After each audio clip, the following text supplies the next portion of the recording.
All right, so let's go and take a look at this, this logarithmic equation that was submitted.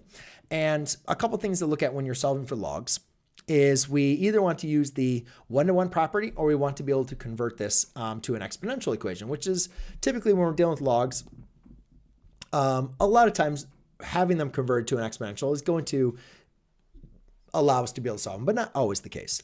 So the first thing I'm going to do though is I want to condense my logarithmic expression. And by using the quotient rule, I can rewrite this as the log of x minus 18 all over x equals log base 5 of 7. Now, using the one-to-one property, I can just rewrite this as a x minus 18 over x equals 7, right? So the log base of 5 equals to log base of 5. Then we just have our arguments are going to be equal to each other. And now to solve for x, I'm going to need to get the x off the denominator, so I'll multiply by an x on both sides. Let's see here what we get. I get x minus 18 equals 7x. Subtract x, negative 18 equals a 6x. Divide by 6, divide by 6. X is going to equal a negative 3. But again, we have to make sure we go back through and make sure this question makes sense.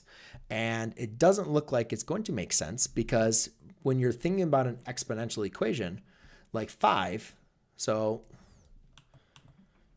let's just kind of look at this example. So log base 5 of negative 3, right? And let's just call this, I don't know, a, right? So this says 5 raised to what number equals negative 3? So just think about this.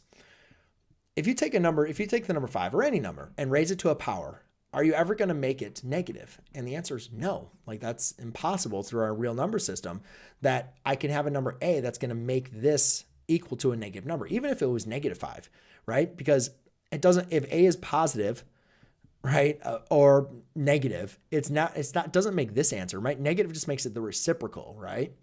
And if a is a fraction, then you're going to be dealing with, your radicals. So this is never going to work. So therefore, this is a no solution. So just make sure when you're solving your logarithmic equations that you check your answers when you solve them. So hopefully that helps out. I don't know why my chat stopped.